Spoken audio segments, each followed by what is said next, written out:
नमस्कार, मैं हूं आपके साथ अंजलि और आप मुझे देख रहे हैं TV9 भारतवर्ष के डिजिटल प्लेटफॉर्म पर। आज हम बात करने वाले हैं इजरायली दूतावास के बाहर हुए ब्लास्ट को लेकर। आप सबको पता है कि भारत और इजरायल के 29वीं डिप्लोमेटिक एनिवर्सरी के मौके पर शुक्रवार की शाम करीब 5 बजे की ये घटना है जब एक ब्लास्ट होता है। हालांकि ये ब्लास्ट लो इंटेंसिटी का था। इजरायली दूतावास से ठीक 150 मीटर की दूरी पर यह ब्लास्ट हुआ था। कहा यह जा रहा है इस ब्लास्ट के बारे में कि ये ब्लास्ट किसी को नुकसान पहुंचाने के लिए कम और दहशत फैलाने के लिए ज्यादा हुआ है। अच्छी बात यह है कि इस ब्लास्ट में किसी के घायल होने की कोई खबर नहीं है, लेकिन जिस जगह पर यह ब्लास्ट हुआ है वहां मौजूद 4-5 गाड़ियों को जरूर नुकसान पहुंचा है, ऐसी जानकारी मिल रही है।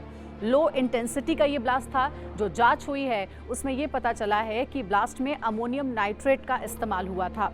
साथ ही लगातार जो इन्वेस्टिगेशन एजेंसीज है वो वहां पर पहुंच करके सारे जो भी सबूत उन्हें मिल रहे हैं उन सबूतों को इकट्ठा करके इस पूरी गुत्थी को सुलझा रही है कि आखिर ये ब्लास्ट किसने किया। लेकिन अगर इजराइल की बात आपको बताएं तो इजराइल ने इस पूरी घटना को एक आतंकी घटना करार दिया है। एक पिंक कलर का दुपट्टा मिला है, स्कार्फ में लिखा हुआ है टू द एम्बेसडर और साथ ही ये भी लिखा गया है ये तो बस ट्रेलर है। ऐसा लगने लगा है कि इस ब्लास्ट से बहुत बड़े संकेत देने की गुंजाइश है और इससे दहशत पैदा करने की भी चांसेस आतंकियों की ओर से हो सकते हैं, क्योंकि मौका खास था। भारत और इजराइल के बीच कूटनीतिक रिश्ते की 29वीं एनिवर्सरी थी और इसलिए कहा जा रहा है कि इस हमले के पीछे कोई ना कोई मकसद जरूर है।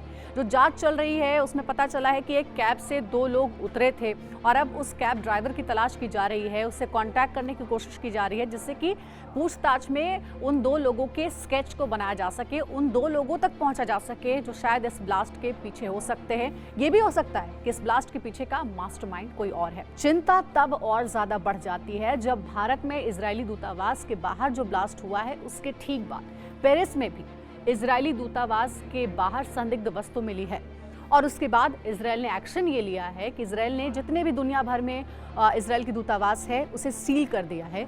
ये प्रिकॉशनरी स्टेप है इजरायल की ओर से सुरक्षा दृष्टिकोण से देखते हुए। साथ ही इजरायल के जो पीएम हैं बेंजामिन नेतन्याहू, उन्होंने भी भारत में बात की है और सरकार पर पूरा भरोसा जताया है कि सरकार जो भी जांच करेगी उस पर हमें पूरा भरोसा है। लेकिन एक नई बात मैं आपको बताने जा रही हूं और वो बात है इजरायल की जो खुफिया एजेंसी है, जो सुरक्षा एजेंसी है उससे जुड़ी हुई। उस एजेंसी का नाम है मोसाद। कहा जा रहा है कि अब इस ब्लास्ट में मोसाद की भी एंट्री होगी।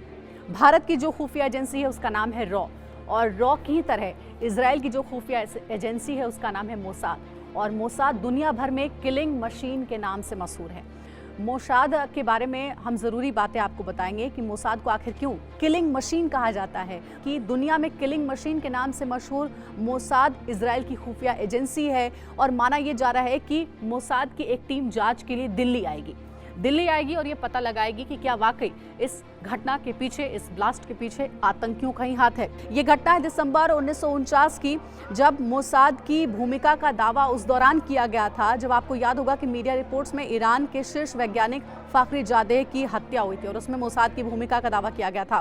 साथ ही खबरों की माने तो मोसाद के एजेंट पूरी दुनिया में मौजूद हैं और जो अपने टारगेट को कहीं भी नहीं छोड़ते हैं।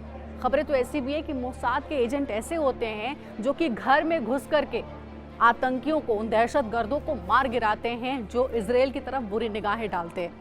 मोसाद के ऑपरेशंस के बारे में मैं आपको बता दूं कि मोसाद के एक एजेंट को खास तरह की ट्रेनिंग दी जाती है और उन्हें दिल और दिमाग दोनों से मजबूत होने की ट्रेनिंग दी जाती है। हालांकि ये भारत की खुफिया एजेंसी की तरह ही है, लेकिन इसकी जो विशेष ट्रेनिंग होती है उसके बारे में हम आपको बता रहे हैं।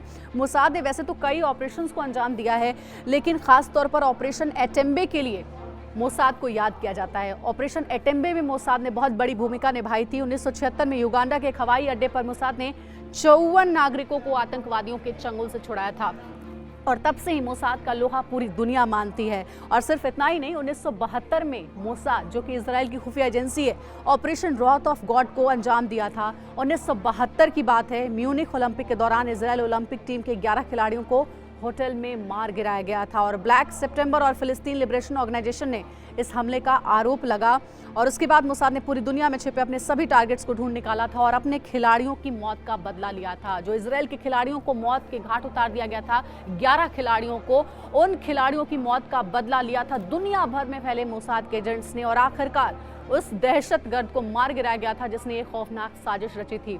तो बहुत जल्द अब मोसाद भारत की धरती पर पहुंचने वाला है, दिल्ली पहुंचने वाला है इजरायली दूतावास के बाहर हुए विस्फोट की जांच करने के लिए। और अब भारत की जो खुफिया एजेंसी है और इजराइल की जो खुफिया एजेंसी और साथ ही जो जांच एजेंसियां हैं वो सभी मिलकर के इस पूरी ब्लास्ट की गुत्थी को सुलझाएगी कि क्या आतंकी एक बड़ी खौफनाक साजिश रच रहे हैं इजराइल के खिलाफ। क्योंकि आप सबको अगर याद होगा तो ठीक 9 साल पहले भारत में इजरायली दूतावास के बाहर एक कार को निशाना बनाया गया था और उस दौरान भी इजराइल को नुकसान पहुंचाने की खबरें थी।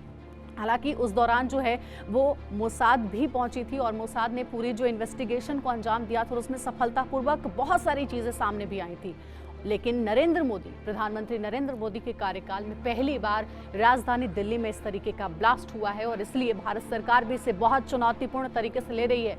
केंद्रीय गृह मंत्री अमित शाह कोलकाता यानी पश्चिम बंगाल के दौरे पर जाने वाले थे, लेकिन इस ब्लास्ट की घटना के बाद से उन्होंने भी अपना यह दौरा रद्द कर दिया है।